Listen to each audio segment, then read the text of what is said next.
The title you can see is Racism and Erasure, and it's part of a long-standing, ongoing struggle for Afro-Cuban identity or actual recognition of Afro-Cubans in Tampa. Afro-Cubans were an important part of the Cuban independence struggle. Antonio Maceo, Juan Gilberto Gomez, and Martin Moro Delgado are among the better known. More than half the soldiers were Black. Slavery was a major issue in the rebellion, and slavery did not officially end in Cuba until 1886, the year Ybor City was founded in Tampa. The activists in Tampa who were highly influential in organizing and fundraising included many Afro-Cubans. Nearly all have been erased from accounts of Tampa's role in the war for Cuban independence. My goal in this presentation is to bring them back into the picture. Prior to his death in 1895, Jose Marti made many trips to Tampa where he was much revered and very successful in organizing support and finances for the revolution. In that same period, Tampa was also a racist post-Confederate stronghold, providing a contradictory environment for Afro-Cubans who were about 15% of Cuban cigar makers. My research found more than a dozen Afro-Cuban men and at least 2 women who were active in the revolutionary leadership. Those whose stories have been told are Ruperta and Paulina Pedroso, in whose Ybor City boarding house Marti always stayed while visiting Tampa. I could not find an image of Ruperto, but Paulino is the face of Afro-Cuban contributions to the struggle. Marti's close relationship with this couple and his practice of strolling arm in arm with Paulina were deliberately transgressive of racial norms in Tampa at that time. This display was part of Marti's strategy to build racial solidarity among Cubans in the coming fight. He described Paulina as a second mother, deflecting any suggestions that their relationship was sexual. She is portrayed as a middle-aged, not very attractive patriota. As a symbol of African involvement, she is non-threatening, allegedly illiterate, but devoted to the cause. Ruperto is briefly described as doggedly loyal to Marti, willing to die to prevent harm from coming to him. This is the boarding house. This was taken in the 1950s, I believe. It burned down not too long after this. It looks wretched here, and it was never very fancy. This is Marti Park, which stands on the same site. And as you can see, it's very Marti. The back panel here is a plaque of Paulina. And one of the interesting things about that plaque is that it was donated by the Cuban government in the 1950s, but according to my interviewees, it was initially hidden and never taken out of the box. It was later discovered in a city warehouse and grudgingly fixed to the back of the wall up high where it is hard to examine. What happened? Wait a second. I just went back to that, so I'll just stay on it, and that way I'll have more control. Okay. So this is the plaque in Marti Park, and one of the things that's interesting is that it does not identify her ethnicity. But the Pedrosos are presented as simple, humble folk, neither dangerous nor ambitious. In reality, they were much more complex, and both were actively involved in political and civic endeavors. Paulina actually was not illiterate, but this was due only to the fact that she taught herself how to read, write, and make music.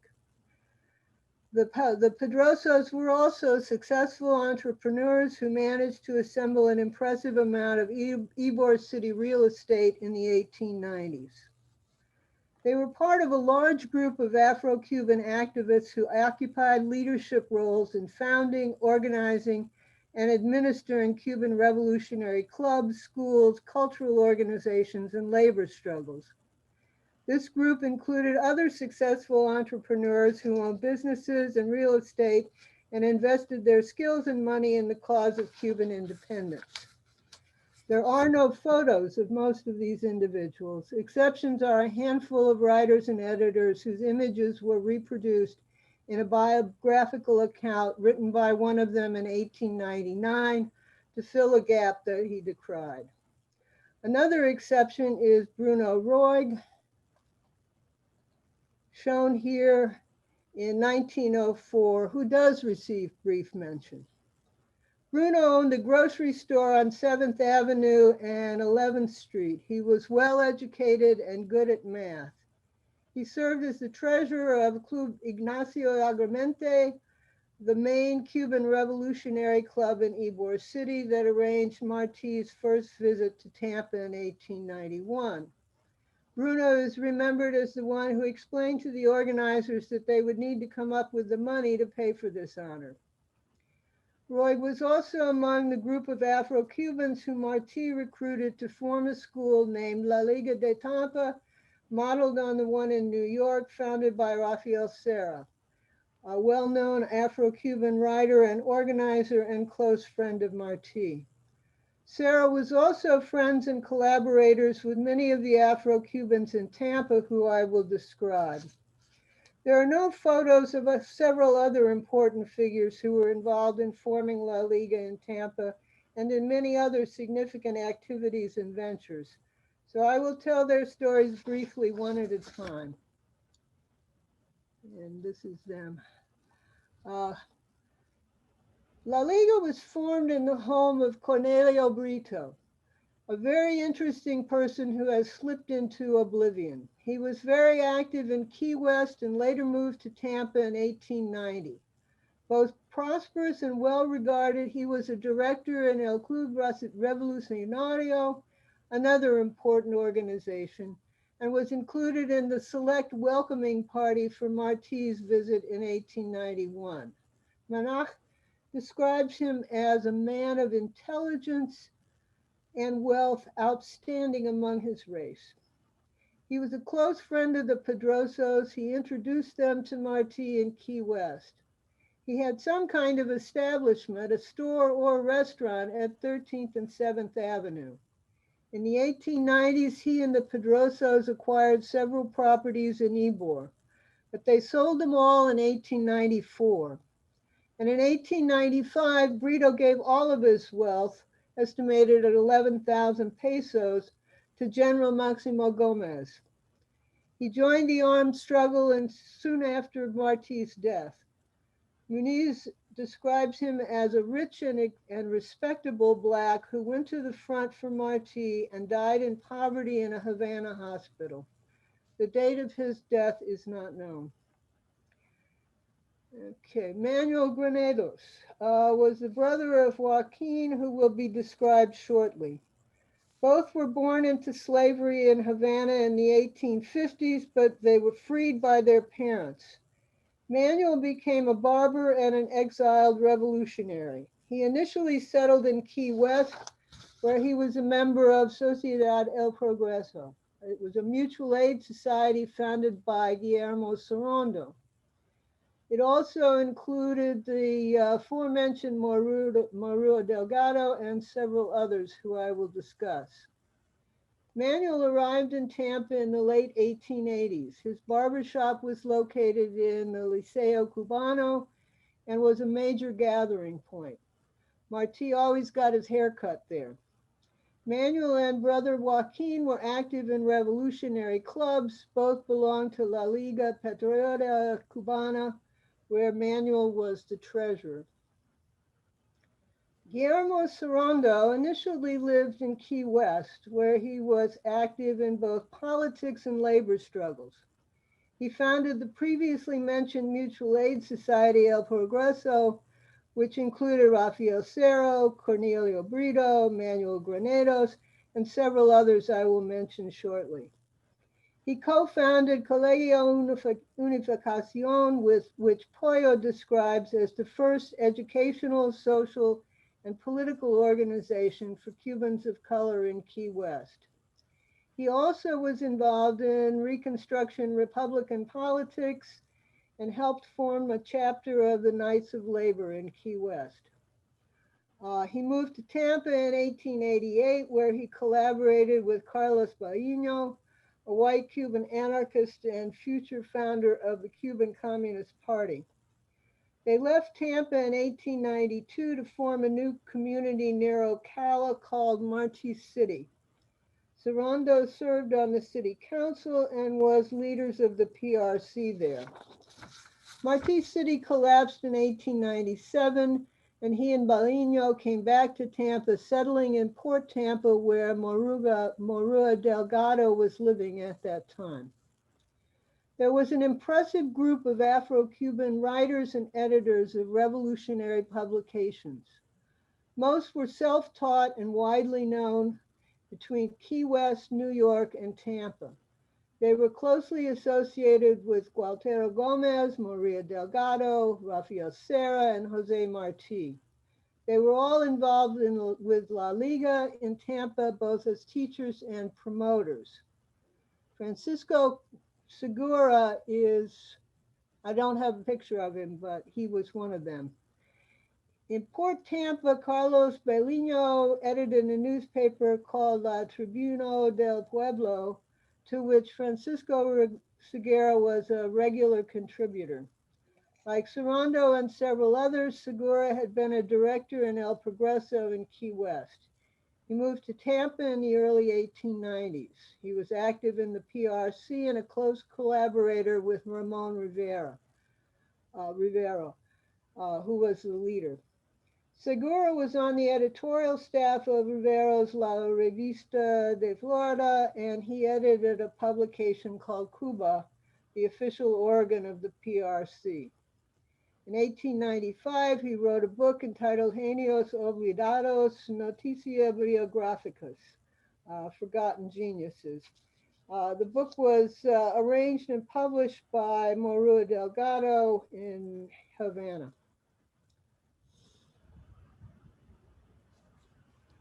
Teófilo Dominguez, shown here with his daughter Rose, was a very important figure in Ybor writing and activism about whom almost nothing is told in written accounts.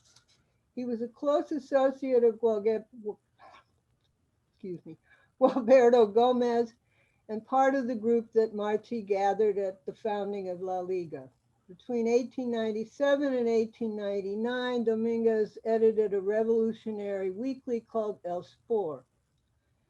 General Generoso Campos Marchetti was among the founders. After the war, and at the time of the split in the Cuban Mutual Aid Society, which I'll describe shortly, Dominguez joined Bruno Roig and Ruperto Pedroso in founding the new Afro-Cuban Society. His main project there was to expand education both for adults and children in the club. His effort was cut short by his untimely death from tuberculosis in 1902. A lasting contribution was a small book he wrote in 1899 titled Figuras y Figuritas. It was designed to promote knowledge about some of the major writers in Tampa and elsewhere during the revolution. He provided biographies and photos of these individuals, along with commentary about the importance of knowledge and the need to credit those who produced and spread it in the Jim Crow era that was dawning. And here is a frontispiece with a picture of Teófilo and a note to Arthur Schomburg about this from Jose Rodriguez, who I did not know. Or I do not know who he was, which one he was. Anyway, this is Teófilo. And this is Teófilo's wife, Maria de Jesus Viena, and she was also active in the revolution, both before her marriage and after. It was told that she sewed the flag that was taken into battle in 1895, kind of the Betsy Ross of the Cuban Revolution. A descendant located it in an obscure museum in Havana, confirming the oral history. Teofilo made a point of supporting education and agency for women in his writing. Maria remarried after he died and had 9 more children. Many of her descendants are still members of the local community, which is actually the only reason I knew about either one of them. She kept a very large trunk of Teofilo's writing and other memorabilia that heartbreakingly was lost after the death of her youngest son. But Teofilo's biographies remain in the Schomburg with a copy at the UF Library. I'm going to highlight 3 who made special contributions here in Tampa. No, missed it. This is a handsome young man named Joaquin Grenados, whose brother I talked about already, and he was born in 1854. His family freed him, but they weren't allowed to keep him. So he was adopted by a free family, but they couldn't afford to educate him, so he taught himself. He was very gifted and early involved in writing for such publications as La Harmonia, Minerva, and El Progreso. He served as vice president of Gualberto Gomez's Directorio Central de la Raza de Color. He moved to Key West in the 1880s, where he worked with Marua on El Pueblo and La Vista Popular. He founded La Armonia, which was another mutual aid society in Key West. He and his brother Manuel moved to Tampa in the 1890s. Joaquin wrote for Eco de Marti, which was a Port Tampa publication, and La Pelota, which was an Ybor publication, which I mentioned already was Dominguez's. He was treasurer of La Liga Patriotica, a secret organization, and he served as president of La Liga and was also secretary of the Tampa PRC in 1892. Juan Bonilla was born in Key West in 1869. He attended the San Carlos School there. His family went to New York in 1881, where he reportedly finished his education by himself. He returned to Key West in 1885, where he worked on El Pueblo, which was Morua's publication, and published in La Fraternidad and La Igualdad. Excuse my pronunciations, they're terrible. He was a subdirector of Rafael Serra's La Verdad in 1894. He later wrote for La Doctrina de Martí, Serra's publication after Martí's death. Bonilla was secretary of La Liga in Ybor, and he published a biography of Gualberto Gomez in 1898. He worked in Tampa with Dominguez and Emilio Planus, who I'm going to talk about immediately, on El Patriota. And there's Emilio Planus.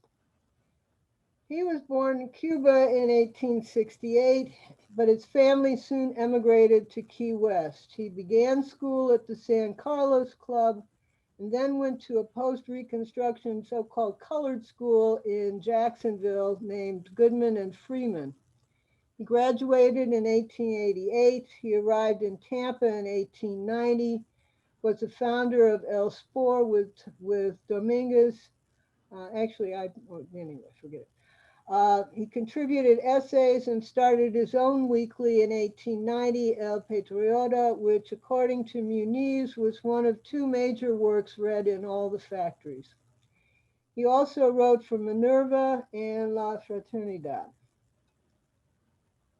And last is Juan Gonzalez. He was born in 1871. He became a cigar maker, attended night classes, and was also self-taught. In Havana, he wrote essays for La Fraternidad and collaborated on La Igualdad. He came to Tampa in 1896, where he wrote for Cuba and La Contienda. Uh, One was Riveros and the other one was Carbonell's. He directed La Pelota, the official newspaper of the Tampa Baseball League. It was about sports, but all the proceeds were donated to the PRC. He collaborated with Planus on El Patriota and was a popular orator in Liceo Cubano.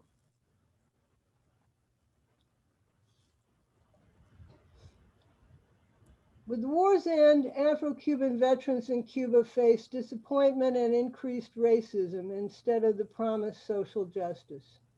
Many decided to return to Florida, where at least the economy was much stronger, but so was Jim Crow racism. Black and white Cubans formed a mutual aid society in 1899 with Guillermo Sarunda as one of 4 directors. It was named Club Nacional Cubano, also known as the October 10 Club. It split within a year, expelling the black members. They subsequently formed their own at a meeting in December 1900 that was held in Pedrosos' parlor. The founders included Teófilo Dominguez, Bruno Roig, and several others mentioned earlier, but not Sorondo. Initially called the Freethinkers of Martí and Maceo, it expanded in 1904, merging with a West Tampa mutual aid society called La Unión. This photo is of the officers of that new organization. Bruno Roig is at the right end of the first row. The identities of others are unknown.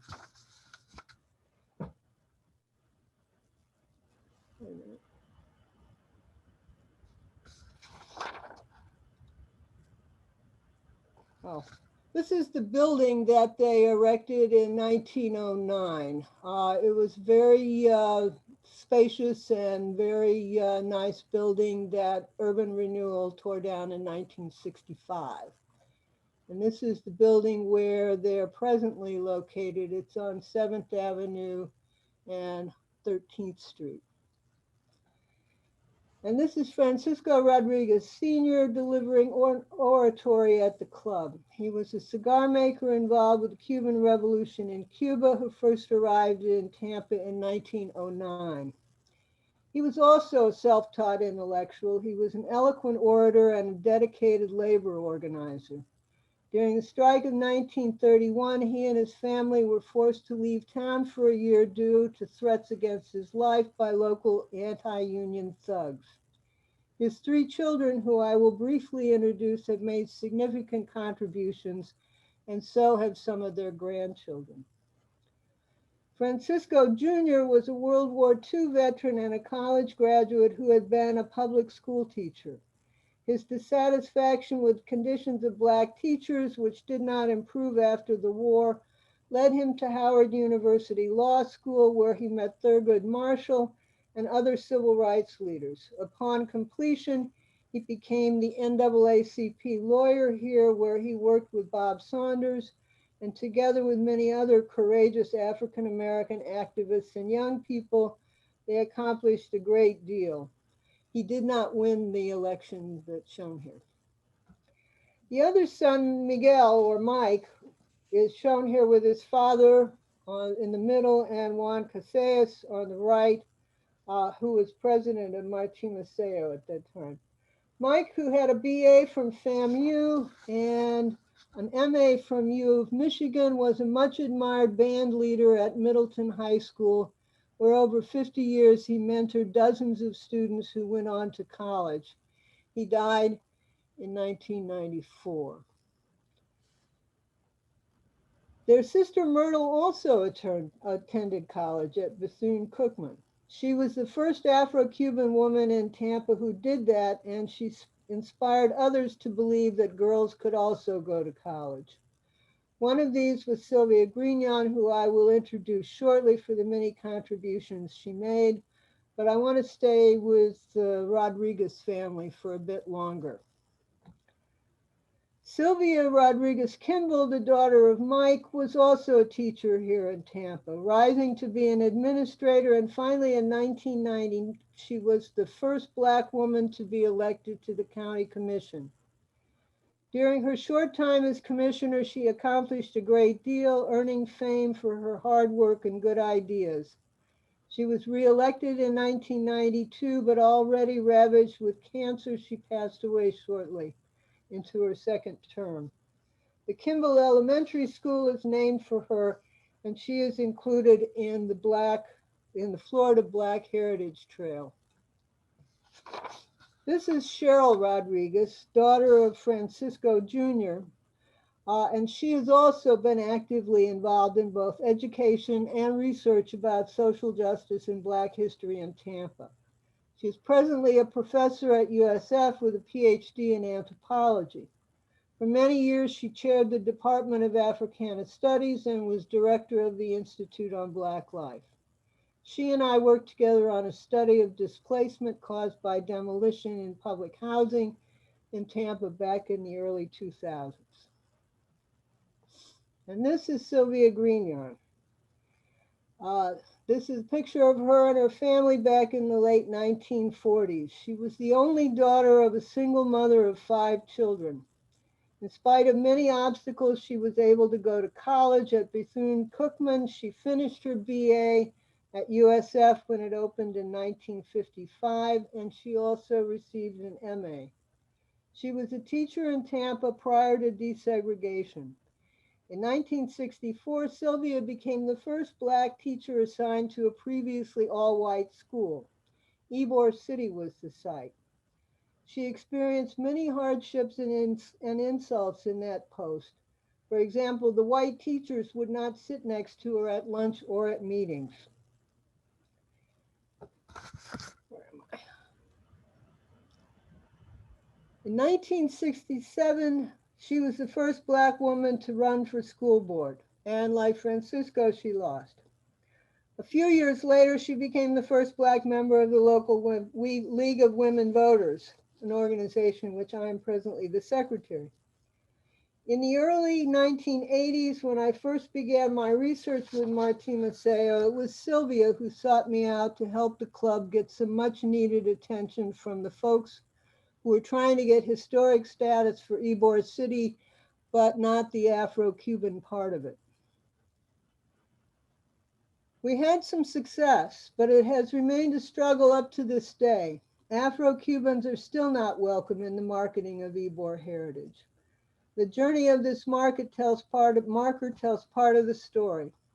I was commissioned to write the inscription by a man who was very progressive and for a short time was head of the Historic Preservation Group. It was up for a couple of years, and then one night it mysteriously disappeared. The disappearance occurred shortly after the erection of this arch just west of the building on 7th Avenue. Like Paulina's plaque, it was later found hidden in a city garage. With minimal fanfare, we managed to get it reinstalled, but the original theft tells a lot about how things have not changed over the past century.